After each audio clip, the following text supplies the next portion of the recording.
Harry తోడేలు తన భార్య బ్రౌనీతో కలిసి రాత్రి సమయంలో అడవిలో పరిగెత్తుకుంటూ వెళుతుంది. పరిగెడుతూ పరిగెడుతూ నా కాళ్ళు నొప్పొస్తున్నాయి. ఇంతకీ మనం ఎందుకు పరిగెడుతున్నాం? అరే, ఎందుకంటే ఈ ప్రదేశంలో ఒక మాయావి పక్షి ఉంది. ఈ మాట విన్న వెంటనే బ్రౌనీ అడుగులు అక్కడికక్కడే ఆగిపోయాయి.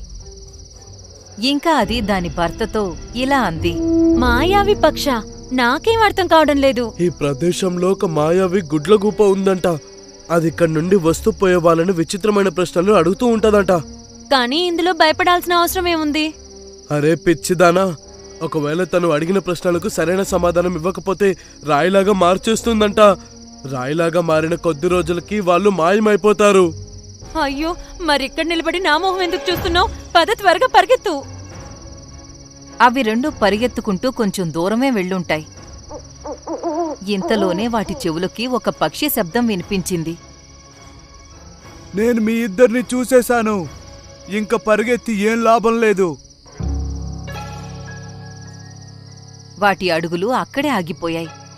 అవి రెండు అక్కడ ఎదురుగా ఒక దట్టమైన చెట్టు మీద ఒక నీలం రంగులో పెద్ద ఆకారం కలిగిన ఒక గుడ్లగూబ కూర్చుని వాటిని చూస్తూ ఉంది. ఉన్నట్టుండి ఆ గుడ్లగూబ వాళ్ల వైపు చూసి ఇలా అంది, ఆ మాయావి పక్షిని నేనే. ఒకవేళ మీరిప్పుడు ఒక్కడుగు ముందుకు వేసినా మీరిద్దరూ రాయిలా మారిపోతారు. మమ్మల్ని ఇక్కడి నుండి వెళ్ళనివ్వు. తప్పకుండా వెళ్ళనిస్తాను. ముందు నా ప్రశ్నకి సమాధానం ఇవ్వండి. ఎలాగో మేము ఇరుక్కుపోయాం కదా, నీ ప్రశ్న ఏదో అడుగు. చెప్పండి. ఒకవేళ మీ ముందు 2 అడవులుంటే అందులో ఒక అడవి మొత్తం మాంసంతో నిండి ఉంది, అలాగే ఇంకో అడవిలో భోజనం అనేదే దొరకదు. అప్పుడు మీరు ఏ అడవికి వెళ్తారు? ఇది చాలా సులభమైన ప్రశ్న.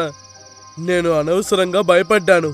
ఇందులో ఏముంది, నేను తప్పకుండా మాంసం ఉన్న అడవిలోకి వెళ్తాను. ఇలా అన్న వెంటనే హ్యారీ తోడేలు ఇంకా దాని భార్య రెండూ రాయిలా మారిపోయాయి. ఆ తర్వాత మాయావి గుడ్లగూబ రంగురంగుల కిరణాలతో అక్కడ్నుండి మాయమైపోయింది.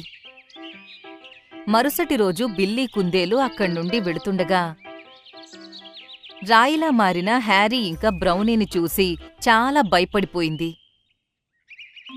తను పరిగెత్తుకుంటూ సింబా సింహం దగ్గరకు వెళ్ళింది.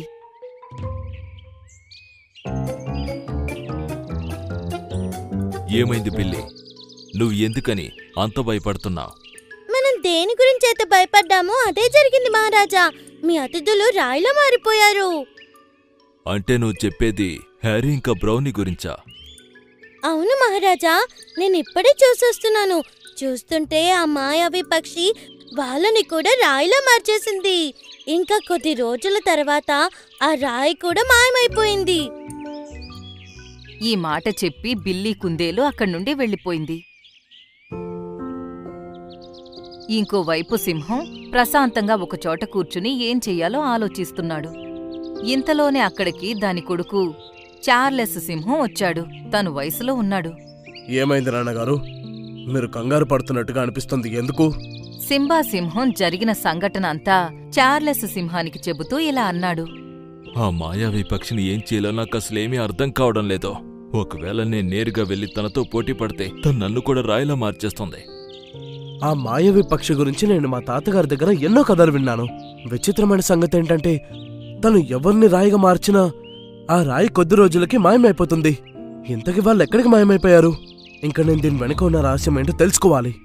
సింబా కొడుకు చార్లెస్ ఒక ధైర్యవంతుడు, అలాగే చాలా తెలివిగల ఒక సింహం. చార్లెస్ సింహం ఆ మాయావి గుడ్లగూబ ఉండే ఆ చెట్టు దగ్గరకు వెళ్ళాడు. అది చెట్టుపైనే కూర్చుని ఉంది. నువ్వు ఈ అడవికి రాజైన సింబా కొడుకువి కదా, ఈ అడవికి కాబోయే రాజువి. నువ్విక్కడ నుండి వస్తూ పోయే వాళ్ళని విచిత్రమైన ప్రశ్నలు అడుగుతూ వాళ్ళని రాళ్ళుగా మారుస్తావని విన్నాను. నీ ప్రశ్న ఏంటో నన్నడుగు. నువ్వు నిజంగానే ఒక సింహానివి. మాయావి గుడ్లగూబ చార్లెస్ని కూడా హ్యారీ ఇంకా బ్రౌనీని అడిగిన ప్రశ్నే అడిగింది. సింహం మాయావి గుడ్లగూబ ప్రశ్న విని తీవ్రమైన ఆలోచనలో పడ్డాడు. తనలో తను ఇలా అనుకున్నాడు, ఇతని ప్రశ్నల్లో తప్పకుండా ఏదో ఒక రహస్యం ఉంది. నేను దీనికి తప్పు సమాధానమిస్తాను. నేను ఏ అడవికి వెళ్తానంటే ఎక్కడైతే భోజనం దొరకదో అక్కడికి వెళ్తాను. నువ్వు నా ప్రశ్నకి సరైన సమాధానం ఇచ్చినా మొదటి జీవివి, కానీ ఇప్పుడు నువ్వు ఆ ఎండిపోయిన అడవిలోకి వెళ్లాల్సి ఉంటుంది. ఆ మాయావి గుడ్లగూబ అలా అందో లేదో ఇంతలోనే చార్లెస్ సింహం తనంతట తానే వేరే అడవిలోకి చేరుకున్నాడు. ఆ అడవిలో భయంకరమైన కరువు వచ్చింది. అక్కడ ఉన్న చెట్లు ఇంకా మొక్కలు ఎండిపోయి అలాగే వాడిపోయి ఉన్నాయి. ఆ అడవిలో ఎలాంటి జంతువులు ఉన్నట్టుగా చార్లెస్కి కనిపించలేదు. చార్లెస్ తనలో తాను ఇలా అనుకున్నాడు. తప్పకుండా ఇక్కడ ఏదో ఒక రహస్యం ఉంది. అప్పుడే చార్లెస్ సింహానికి కొన్ని జంతువుల శబ్దం వినిపించింది. చార్లెస్ సింహం ఆ జంతువుల శబ్దం వినిపించే దిశకి పరిగెత్తుకుంటూ వెళ్ళాడు. కాసేపటి తర్వాత చార్లెస్ సింహం పరిగెత్తుకుంటూ ఒక గుహ దగ్గరకు చేరుకున్నాడు. అక్కడ చార్లెస్ సింహం ఏం చూశాడంటే ఆ గుహ బయట ఒక పెద్ద వలలో చార్లెస్ సింహం అడవిలో ఉండే జంతువులన్నీ అందులో బంధించి ఉన్నాయి. అవన్నీ రాయిలా మారి తన అడవి నుండి మాయమై ఉన్నాయి. అప్పుడే చార్లెస్ సింహం దృష్టి హ్యారీ ఇంకా బ్రౌనీ తోడేలుపైన పడింది. నన్నిక్కడి నుండి బయటికి తీయండి. ఇంకా నాకు కూడా. చార్లెస్ సింహం తన తలతో ఆ వలను తెంచడానికి ప్రయత్నిస్తున్నాడు. అప్పుడే చార్లెస్ సింహం తనంతట తానే ఒక చెరువు దగ్గర ఒక నీలం రంగు రాబందు ఎదురుగా వెళ్లి నిల్చున్నాడు. ఇంతకీ ఏంటా రహస్యం? నేను ఇక్కడికి ఎలా వచ్చాను? ఇది ఒక మాయావి అడవి. ఒకవేళ నువ్వు మీ అడవిలో ఉన్న జంతువుల్ని విడిపించాలనుకుంటే నువ్విక్కడి నుండి కొంచెం దూరంలో ఉన్న గుహలోకి వెళ్లాల్సుంటుంది. గుహనా? ఎక్కడుందా గుహ? ఆ గుహలో ఒక మాయావి నక్క ఉంటుంది. నువ్వు దాని ప్రాణాలు తీయాల్సుంటుంది. కాని ఒక్క విషయం గుర్తుపెట్టుకో, దాన్ని చంపడం అంత సులభం కాదు. తన చావు వెనుకున్న రహస్యం నాకు మాత్రమే తెలుసు. తను చనిపోయిన వెంటనే అంతా ముందులా మారిపోతుంది. అలాగే నీక్కూడా నీ ప్రశ్నలకి సమాధానం దొరుకుతుంది. అలా అయితే సరే, నన్ను ఆ గుహ దగ్గరికి తీసుకెళ్ళు. నీలం రంగు రాబందు ఆ గుహ ఉన్న వైపుకి ఎగరడం మొదలుపెట్టింది. అలాగే చార్లెస్ తన వెంట పరుగులు తీయటం మొదలుపెట్టాడు.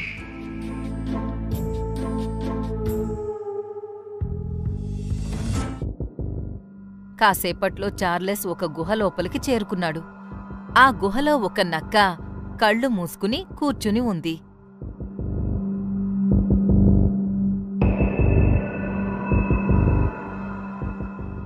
చివరికి జ్యోతిష్యం చెప్పినట్టు నువ్వు రానే వచ్చావు. ఏంటా జ్యోతిష్యం? జ్యోతిష్యం ప్రకారం సింబా అనే సింహం కొడుకు ఇక్కడికొచ్చి నన్ను చంపేస్తాడు. నిజం చెప్పు, నువ్వు ఆ మాయావి పక్షి అడిగిన ప్రశ్నకి రివర్స్ సమాధానమిచ్చావు కదా? సోదాపు, ఇంకా నా అడవి జంతువుల్ని వదిలేసేయ్. నువ్విక్కడికి రావడం నిజమే కాని నువ్విక్కడి నుండి ప్రాణాలతో బయటపడలేవు. వెంటనే నువ్వు తన మెడపైన దాడి చేయి. అదే తన బలహీనత. చార్లెస్ సింహం ఒక్క క్షణం కూడా ఆలోచించకుండా దాని మెడపైన దాడి చేశాడు. నక్క ఒక్క దెబ్బకే చచ్చిపోయింది. మరో క్షణం చార్లెస్ ఆ మాయావి గుడ్లగూబ ఉండే చెట్టు దగ్గరకు చేరుకున్నాడు. కొన్ని క్షణాల్లో ఆ చెట్టు అక్కడ్నుండి మాయమైపోయింది. ఇంకా అక్కడికి ఒక అందమైన చెరువు వచ్చింది. ఆ తరువాత ఆ నీలం రంగులో ఉన్న గుడ్లగూబ వెంటనే ఒక అందమైన జలకన్యలా మారిపోయింది. దీని వెనుకున్న రహస్యమేంటి? చెప్తాను. నేనొక జలకన్యని. నీకీ చెరువు కనిపిస్తుందా? ఈ చెరువు లోపల ఇంకో అడవి దారి తెరుచుకుంటుంది. అది వేరే ప్రపంచానికి చేరుతుంది. నేను 2 చోట్ల ఉంటాను. ఏ నక్క ప్రాణాలైతే నువ్విప్పుడు తీశావో అది నక్క కాదు, ఒక మంత్రగత్య. తన మాయావే శక్తులు ఉపయోగించి నన్ను గుడ్లగూపలా మార్చింది. అలాగే మా అమ్మని నీలం రంగు రాబందువులా మార్చింది. కానీ తనలా ఎందుకు చేసింది? పచ్చగా ఉన్న మన అడవి పైన కబ్జా చేయడానికి. అలాగే తన వల్లే ఎంతో పచ్చగా ఉన్న మా అడవి కరువొచ్చింది. ఒకవేళ నువ్వు తనని చంపకపోయుంటే కొన్ని రోజులకి మీ అడవికి కూడా కరువొచ్చేది. ఒకవేళ విషయం అదే అయితే నువ్వు నేరుగా వచ్చి మమ్మల్ని సహాయం అడిగుండాలి. నువ్వు మా అడవిలో ఉన్న జంతువుల్ని రాయిలా ఎందుకు మార్చావు? నాకు తప్పలేదు, ఎందుకంటే తను నన్ను వశపరుచుకుంది. అందుకే నాకు తప్పలేదు. కానీ ఒక సాధు నాకు చెప్పాడు, ఏ రోజైతే ఒక జంతువు నీ ప్రశ్నకి రివర్స్లో సమాధానం ఇస్తాడో తను చాలా ధైర్యవంతుడు, అలాగే మంచి మనసు కలిగున్నవాడు అని. అలాగే జ్యోతిష్యం ప్రకారం తనే ఆ మాయావి మంత్రగత్తిని అంతం చేయగలడని చెప్పాడు. ఇంతలోనే అక్కడికి ఒక నీలం రంగు రాబందు వచ్చింది. అది కూడా ఒక అందమైన జలకన్యలా మారింది. రెండో జలకన్య తన కర్రను తిప్పి చార్లెస్ అడవిలో ఉన్న మిగతా జంతువుల్ని కూడా అక్కడికి తీసుకొచ్చింది. నీ అడవిలో ఉన్న ఎన్ని జంతువులనైతే నేను రాయిలా మార్చానో వాళ్ళందర్నీ నేను విడిచిపెడుతున్నాను. అలా అని జలకన్యలిద్దరూ చెరువులోకి వెళ్ళిపోయారు. ఆ తరువాత అడవిలో అన్నీ సంతోషంగా ఉండడం మొదలుపెట్టాయి.